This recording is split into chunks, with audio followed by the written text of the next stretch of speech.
Good morning. আজকে হচ্ছে 17 April, এখন বাজে সকাল 6:30 আর আমরা আবার চলেছি আর একটা জায়গাতে। আমার টাইটেল দেখে অনেকেই বুঝেই গেছে যে আমরা কোথায় যাচ্ছি। তো এই ট্রিপটা খুবই স্পেশাল, সেটার কারণটা আমি তোমাদের একটু পরে বলবো। আপাতত আমরা স্টেশনে আছি, ব্রিক হাউস স্টেশনে, যেখান থেকে আমরা ট্রেন নিয়ে চলে যাব ম্যানচেস্টার, ভিক্টোরিয়া, আর তারপরে ম্যানচেস্টারের ফেমাস ইয়েলো ট্রাম নিয়ে এয়ারপোর্ট। আশা করছি এই সিরিজটা তোমাদের ভালো লাগবে।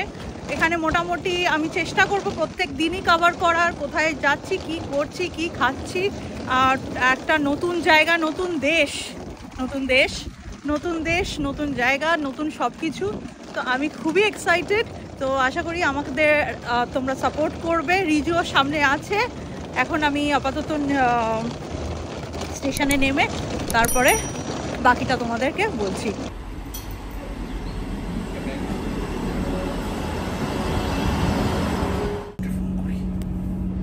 আমরা ট্রেনে উঠে পড়েছি। 6:52 ট্রেন কটায় চলে এলো রিজু? 6:51-তে। হ্যাঁ, তো যেইখানে আমরা যাচ্ছি আশা করি সেইখানেও এরকম টাইমিং এরা মেনটেন করবে, বাট সেটা তো দেখার। মানে একটা হিউজ কালচারাল ডেফিনেটলি শক হয়তো আমরা পাবো। বাট আপাতত আমাদের ট্রেন পুরো খালি। আমরা চলেছি ম্যানচেস্টার ভিক্টোরিয়ার দিকে। বাকিটা তোমাদেরকে আমি এয়ারপোর্টে গিয়ে বলছি, যে ভিসা, টিকিটস, তারপরে হোটেলসটা তো দেখতেই পাবে যখন দেখাবো, but mainly visa, tickets, SIM card, এগুলো আমি তোমাদেরকে আপডেটেড রাখবো অ্যাজ উই গো। তো আমার এই ভিডিওটা কিন্তু ফলো করো, স্কিপ করো না। আর আমি তো খুব এক্সাইটেড। মানে আমরা লিটারালি এইরকম দৃশ্য দেখতে দেখতে সকালে ম্যানচেস্টার এয়ারপোর্টে চলে যাচ্ছি। সাথে একটু চা হলে মন্দ হতো না, মানে লিকার চা অফকোর্স, কিন্তু এখানে তো তার অভাব। এখানে চা ফা কিছুই পাওয়া যায় না। তো আচ্ছা, ভিউটা কিরকম হয়ে গেল, তাকে খুব সুন্দর ভিউ ছিল। তো আমাদের মোটামুটি এখান থেকে লাগবে হচ্ছে 1 ঘন্টা এক্স্যাক্টলি ম্যানচেস্টার পৌঁছাতে। আর ওইখান থেকে ট্রামে 0.5 ঘন্টা। উইন্ডমিলসগুলো দেখতে পাচ্ছ ওই দূরে, অপূর্ব সিনারি।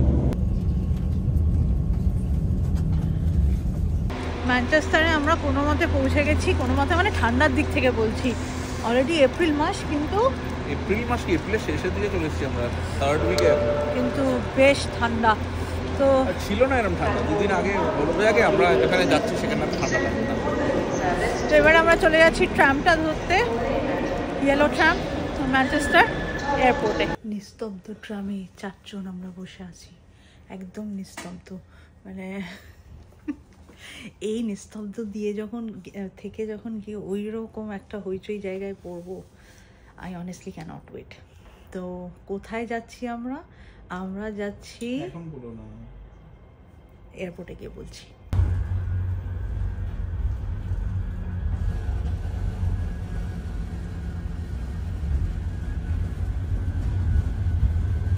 তো আমরা পৌঁছে গেছি এয়ারপোর্টে। আর ম্যানচেস্টার এয়ারপোর্টে 3টে টার্মিনাল হয়। তো জেনারেলি এই লো কস্ট এয়ারলাইন্সগুলো 2nd টার্মিনালেই থাকে, 1st টার্মিনালে থাকে বড় এয়ারলাইন্স, মানে এমিরেটস, এতিহাদ, ওইগুলো। তো আমরা এখন হাঁটছি এয়ারব্রিজ দিয়ে চলে যাব চেক ইন করতে। তো আমরা যাচ্ছি, রিজু বলবে না, আমরা যাচ্ছি ইজিপ্ট। ইয়েস। সো ছোটবেলা থেকে ইচ্ছা ছিল ইজিপ্টে যেতে, সেটা এরকম কিছু বলবো না।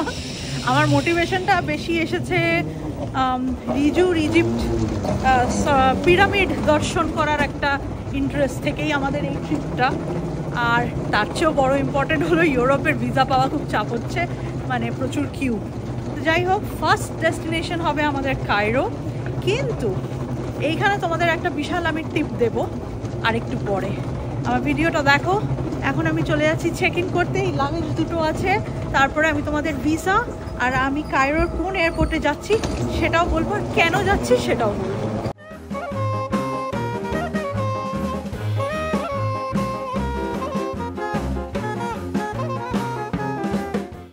আমাদের সব হয়ে গেল, চেক ইন করা হয়ে গেল, ভীষণই স্মুথ ছিল। মানে সেভাবে বিশেষ কিছু বলার নেই, সব কিছুই হয়ে গেছে। শুধু রিজু তোমার টুপিটা, ও is carrying a holiday hat. Anyways আচ্ছা, যেটা মেন ইম্পর্টেন্ট বলার, তো আজকে আমরা যাচ্ছি কায়রো, কিন্তু এটা কায়রো ইন্টারন্যাশনাল এয়ারপোর্টে যাচ্ছি না, আমরা যাচ্ছি স্ফিংক্স ইন্টারন্যাশনাল এয়ারপোর্ট। তো ইউকে থেকে রিসেন্ট টাইমসে 1 বছর আগে 2022-এ স্ফিংক্স এয়ারপোর্ট খুলেছে, অ্যান্ড ইউকে থেকে ওরা অপারেশনসও শুরু করে দিয়েছে। সো তোমরা যদি কেউ কায়রোর টিকিটস দেখছো যে একটু এক্সপেন্সিভ হচ্ছে কি, মানে ইউকে থেকে বলছি, কি ইন্ডিয়া থেকেও ইনফ্যাক্ট, তো এখান থেকে কায়রোর তুলনায় স্ফিংক্সটা ইজ মানে ড্রাস্টিক্যালি লেস। আর আরও বেনিফিট হচ্ছে যে ওখানেই তো স্ফিংক্স, ওখানেই যাওয়া হবে আলটিমেটলি। তো ওখানে আমরা হোটেলও নিয়েছি, একদম সকালবেলা ভিউ দেখাবে পিয়া তোমাদের কাল হোপফুলি ব্রেকফাস্ট করতে করতে ভিউটা দেখাবো। তো sphinx international airport is something that তোমরা করতে পারো, দেখতে পারো যখন ইজিপ্টের টিকিট কাটবে। অলসো আর একটা জিনিস যেটা আমার দারুণ লাগলো, বোধহয় এটা এখন ইউকেতে চেঞ্জ হয়ে গেছে, যে আগে তোমরা যদি জানো ইউকেতে ওই লিকুইডস হোক জেলস হোক ওগুলো আলাদা একটা প্যাকেটে করে নিতে হতো, বাট এখন দেখলাম অ্যাজ লং অ্যাজ তো ওগুলো তোমার ব্যাগে আছে, তোমাদের কিচ্ছু করতে হবে না, just straight walk into security, আলাদা করো আবার প্যাকেটে ঢোকাও, ওসব কিচ্ছু নেই। তো দ্যাটস আ গ্রেট ইম্প্রুভমেন্ট। মানে আমি খুব খুশি হয়েছি, না হলে ওই হয় না ভ্যাসলিন বলো, লিপস্টিক বলো, এই বলো ওই বলো, সব শিফট করো, এই করো, যাই হোক। তো ওইগুলো হয়ে গেছে, আমরা এখন একটু কফি খাবো। ভিসার কথাটা তোমাদের কফিটা নিয়ে তারপরে বলছি।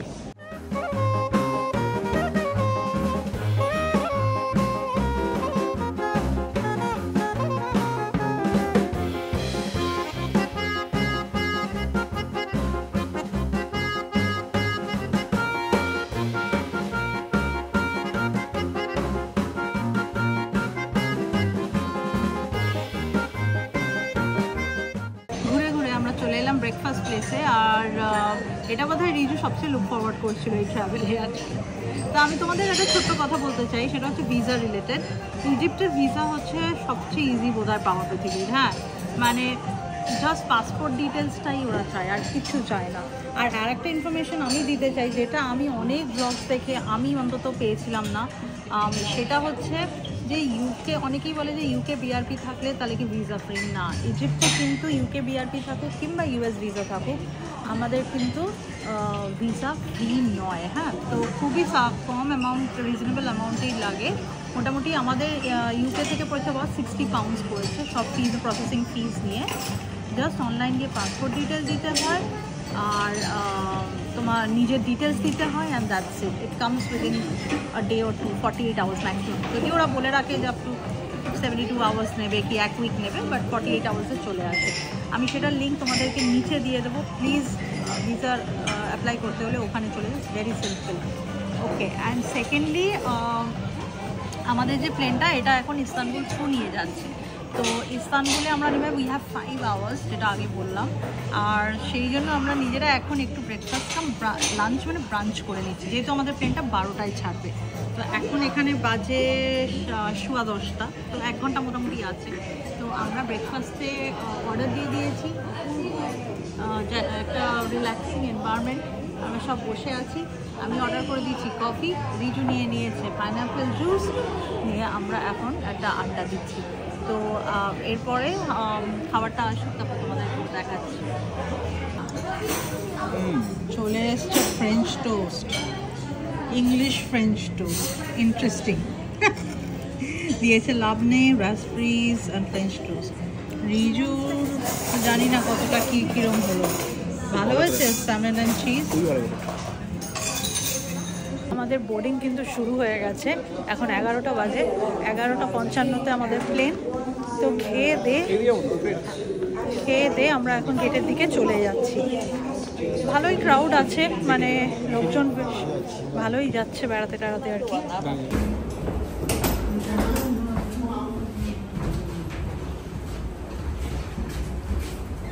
আমরা প্লেনে উঠে পড়েছি।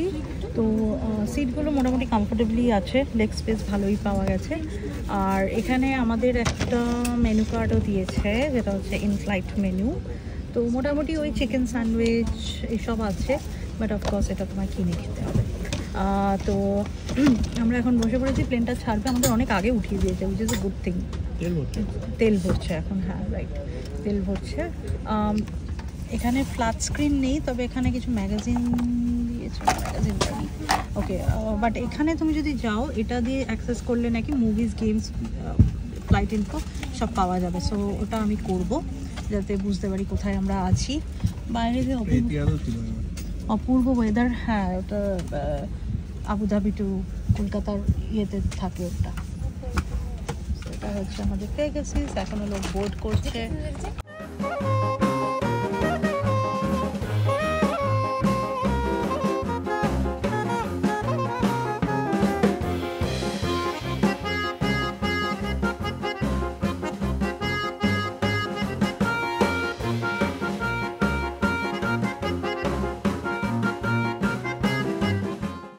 4 ঘন্টা দেখতে দেখতে কেটে গেল। 4 ঘন্টায় আমরা ঘুমালাম, ভালোই দুপুরের ভাত ঘুম একটা হলো আর কি করে। এখন হ্যাঁ লোকাল আবার খেতে হবে, আমাদের আবার খুব খিদে পেয়ে যায়। যাই হোক, লোকাল টাইম ইস্তানবুলে হচ্ছে এখন 5:30। আমরা 6টায় মোটামুটি নামবো। ইস্তানবুলে ঢুকে গেছে, জাস্ট ওইদিকে ঘোরাফেরা করছে আর কি, ওই ঘোরাফেরা করছে। তো ইস্তানবুল পেগাসাসের কিন্তু একটা জিনিস আমার খুব ভালো লাগলো, একদম টাইমে, মানে যেই টাইমে বলেছিল ছাড়বে ছেড়েছে, যেই টাইমে বলে যাচ্ছে পৌঁছাবে পৌঁছেছে। তো ভালোই লাগলো। আর এবারে আমরা ইস্তানবুলে আমাদের কাছে কিন্তু 5 ঘন্টা আছে। ইস্তানবুল আর লন্ডনে মানে ইউকের ডিফারেন্স হচ্ছে 2 ঘন্টা। তো এখানে 6টা মানে ইউকেতে এখন 4টে বাজে, আর ইজিপ্টে বোধ হয় এখন 5টা বাজে। তো 3টে টাইম, আর ইন্ডিয়াতে এখন বাজে 8:30। তো মানে মোটামুটি আমরা 3-4টে টাইম জোনে খেলা করছি। ইস্তানবুলে আমরা আগেও এসেছি, কিন্তু সেই সময় আমি ব্লগ করতাম না, তাই জন্য আমাদের কাছে আমার দেখানো নেই ইস্তানবুলটা। তবে টার্কি আমরা আগে ঘুরতে এসেছি, ভালো জায়গা।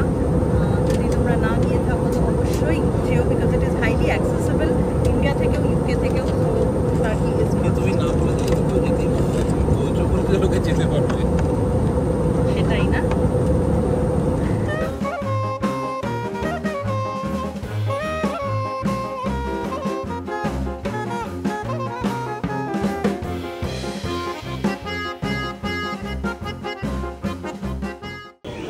আমাদের সব হয়ে গেল। আমরা ইস্তানবুলে নেমে একটা সিকিউরিটি চেক হয়, very simple and straight forward. Security করে আমরা চলে এসেছি আবার ডিউটি ফ্রিয়ে। আমাদের কাছে এখন প্রায় 4.5 ঘন্টা আছে, অ্যান্ড অনেক কিছু করার আছে এখানে, যদিও আমরা জানি না এখন কী করবো। অনেক কিছু হ্যাঁ খাবো টু স্টার্ট উইথ। প্রচুর ডিউটি ফ্রি আছে, আমি দেখবো, কারণ আমার আবার ওই অ্যারোবিক পারফিউমগুলো খুব ভালো লাগে, মিডল ইস্টার্ন যেগুলো হয়। তো যদি কিছু ভালো পাওয়া যায়। সো এই করছি, আমাদের নেটওয়ার্ক ধরছে না, সেই জন্য আমরা দুজনেই খুব স্ট্রাগল করছি অদ্ভুতভাবে। তো ভোডাফোন নেটওয়ার্ক যদি থাকে, এখানে ভোডাফোন নেটওয়ার্ক অটোমেটিকলি নিয়েছিল লিবারাকে, আমার লিবারা ইউকেতে, কিন্তু ডেটা আসছে না। যাই হোক, আর কি করা যাবে। এখন আমরা ডিউটি ফ্রি ঘুরবো। আমাদের প্লেন আছে রাত 11টা, আর এখন বাজে 6:30। ঘন্টা কেটে গেছে, এখন 9টা বাজে ইস্তানবুল টাইমে। আমরা প্রথম কথা, এই এয়ারপোর্টে ওয়াইফাই চলে না ভালো। আমরা 3 ঘন্টা লিটারেলি স্পেন্ড করে দিয়েছি ওয়াইফাই। নিজের ফোনে তাও হচ্ছে, আমার ফোনে ওয়াইফাই কানেক্ট হচ্ছে না। ওকে, তারপর এক্সরবিটেন্টলি প্রাইস, মানে টার্কি এতটাই চিপ জেনারেলি, মানে শহরগুলো, এয়ারপোর্ট ততটাই এক্সপেন্সিভ করে রেখেছে, গড নোজ ওয়াই। যাই হোক, খিদে পেয়েছে, খেতে তো হবেই। তো আমি নিয়ে নিয়েছিলাম কোফতা আর রাইস আর একটু রুটি, আর রিজু নিয়ে নিয়েছে ডোনার রোল। বেটারা কতক্ষণ ধরে টার্কিশ খাবো বলছে, টার্কিশ লিটারেলি টার্কিশ খাবার পেলো নাকি জানি না। ফেলতে ভালো পেয়েছে, খেতে ভালো। এখনো আমাদের কাছে 3 ঘন্টা আছে, তারপর আমরা প্লেনে উঠবো। তবে একটা জিনিস না, বোর্ডিং আর 1 ঘন্টা পরেই। তবে আমি একটা জিনিস নিয়ে খুব এক্সাইটেড, সেটা হচ্ছে এখানে সাপলাক পাওয়া যায়, যেটা টার্কিশ রাইস পুডিং। ওইটা ঠান্ডা ঠান্ডা নিয়ে আমি প্লেনে উঠবো। ওটা মানে আমি এখন ওটার জন্য ওয়েট করছি, ঠান্ডা পায়ে প্লেনে উঠে আমি খাই। আবার দেখা হচ্ছে ইজিপ্টে। আমরা তাহলে মর্নিং এখনো হয়নি, গুড নাইট। মর্নিং এখনো হয়নি, গুড নাইট ফ্রম টার্কি। এখনো আমরা 17 তারিখে আছি। টার্কিতে এখন বাজে 11:30 এবং ইজিপ্টে বাজে 10:30। আমাদের এখানে 12টার সময় প্লেনটা ছাড়বে, মানে ইজিপ্টের 11টার সময় প্লেনটা ছাড়বে। হ্যাঁ, আমরা ফাইনালি প্লেনে উঠে পড়েছি। এটাই আমাদের লাস্ট লেগ, অনলি 2 ঘন্টার প্লেন। কিন্তু আমরা বোধহয় সেই বাঙালি, প্রথম বাঙালি ইনফ্যাক্ট যারা স্ফিংসে যাচ্ছে। জেনারেলি সব কায়রো যায়, তো আমরা স্ফিংসে যাবো। ইয়েস, গিজা ইন্টারন্যাশনাল এয়ারপোর্টে যাচ্ছে। তো যাই হোক, ওটা একটা এক্সাইটিং ব্যাপার হবে। একটা স্পেশাল রিসার্চ করে পিয়া বের করেছে যে আমরাই প্রথম বাঙালি। এই তথ্যর মানে ভ্যালিডিটি সম্পর্কে কিন্তু আপনারা কমেন্ট করে জানাতেই পারেন, আপনারা চ্যালেঞ্জ করতেই পারেন পিয়াকে। একদম তাই। বাট আমার কন্ট্রাডিকশন পান সেটা নিশ্চয়ই জানাবেন। বাট আমার দৃঢ় বিশ্বাস যে আমরাই প্রথম বাঙালি যারা গিজা ইন্টারন্যাশনাল এয়ারপোর্টে যাচ্ছি। যাই হোক, তো ওইখানে নেমে আমাদের হোটেল থেকে চলে আসবে শাটল সার্ভিস, মানে ক্যাব আর কি। তো তারপর আমরা চলে যাব হোটেলে। আমরা কি নাইল রিভারটা আজকে দেখাতে পারবো না আপনাদের, কারণ আমরা তো গিজাতেই থাকছি। বাট যেটা দেখাবো, রিজু চেষ্টা করবে উপরে যাওয়ার, মানে রুফ টপটায় যদি আমরা দেখাতে পারি, যেটার জন্য আমরা যাচ্ছি। বাড়ির বারান্দা থেকে জানলা ফাল্লা দিয়ে। আমাদের রুমের বারান্দা আছে নাকি আমি শিওর নই, মনে হয় ওই জানলা ফাল্লা কিছু থাকে, ঘরে তো জানলা থাকে সবার। দেখা যাক কি হয়। তো যাই হোক, 2 ঘন্টার প্লেন, চটপট এবারে চলে যাই গিজা।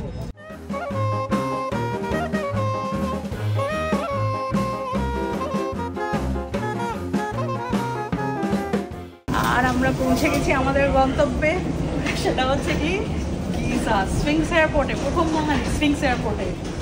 হ্যাঁ, তো মানুষ চাঁদের মতো। তো স্ফিংসে আমাদের বাড়ি এখান থেকে মোটামুটি 20 মিনিট লাগবে। তো আমাদের গাইডও এসে যাওয়ার কথা, মানে ড্রাইভার আর কি, গাইড বলবো না।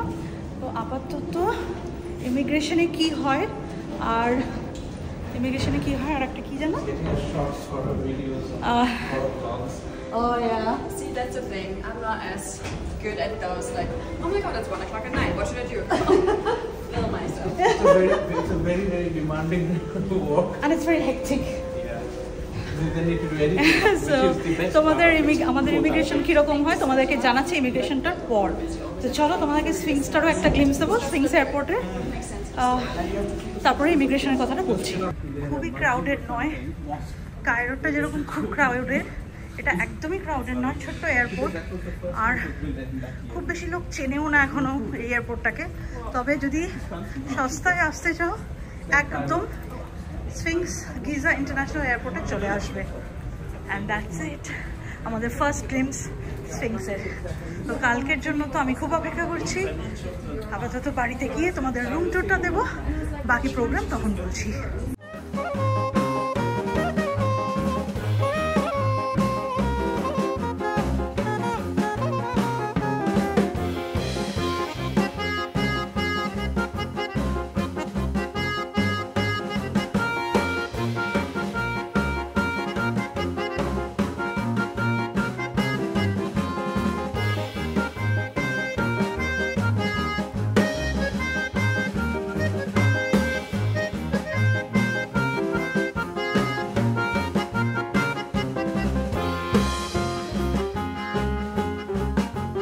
এই হচ্ছে আমাদের রুম ট্যুর। আমরা আছি গিজা পিরামিড ভিউ ইন, তার জন্য লাইটটা জ্বালাতে হবে।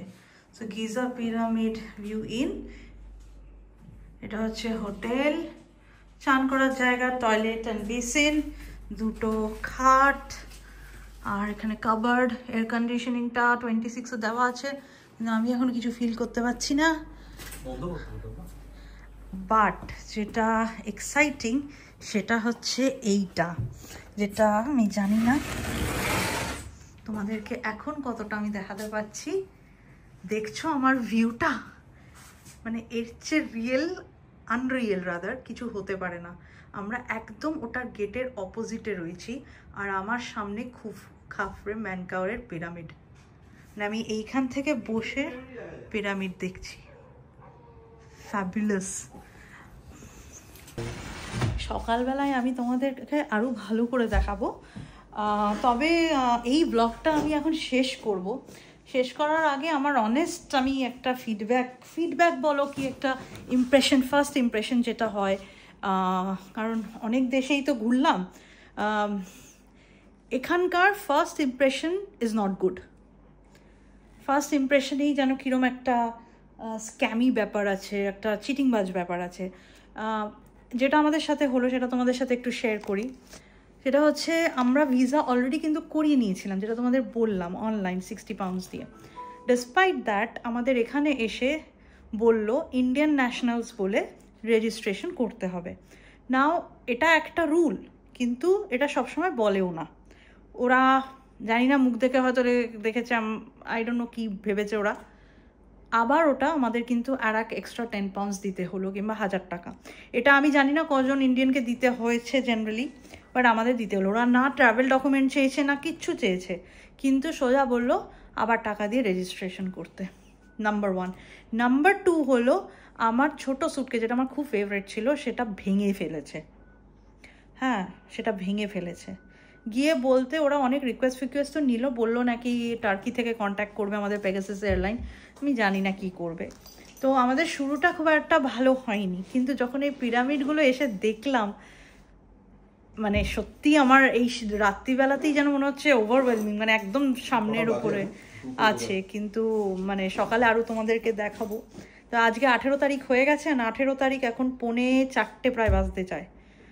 বুঝতেই পারছো এয়ারপোর্টে অনেকটা টাইম গেল। তো এই ছিল আমার ফার্স্ট ব্লগ।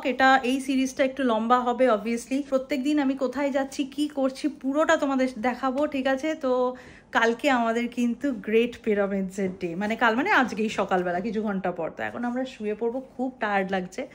তো কাল আমরা যাব গ্রেট পিরামিডস। তো আমাদের কিন্তু সঙ্গে থাকবে। আর তোমরা যদি কেউ এইরকম ফেস করে থাকো, এই যেটা বললাম আর কি, যে ইন্ডিয়ান সিটিজেন বলে রেজিস্ট্রেশন ফি আলাদা দিতে হয়, সেটাও আমাকে জানিও। But anyways, I am sure আমি খুব এক্সাইটেড পিরামিডস দেখার জন্য, এবং পুরো ইজিপ্ট ট্যুরটার জন্য। হয়তো কোনোভাবে একটু বাজে হয়ে গেছে ইনিশিয়ালি, বাট হয়তো এন্ড অফ দ্য ট্রিপ খুবই ভালো থাকবে, পুরো ট্রিপটা ওভারঅল। সো যদি আমার এই ব্লগটা ভালো লেগে থাকে, অফকোর্স প্লিজ শেয়ার করো, লাইক, সাব, প্রশ্ন থাকলে জিজ্ঞাসা করো। আর সেকেন্ড ব্লগটা কিন্তু দেখতে ভুলো না, ঠিক আছে? আপাতত কায়রো থেকে 18 এপ্রিল, গিজা থেকে 18 এপ্রিল 3:45 সময় আমি বলছি গুড নাইট আর গুড মর্নিং। ভালো থেকো, দেখা হচ্ছে নেক্সট ব্লগে কাল সকালে। পরের ব্লগে থাকবে the great pyramid of Giza, the Egyptian museum, এবং খান খালিলি মার্কেট অফ কায়রো। অবশ্যই দেখতে ভুলবেন না, কিন্তু চ্যানেলটা ফলো করবেন আর লাইক অ্যান্ড সাবস্ক্রাইব করে দেবেন।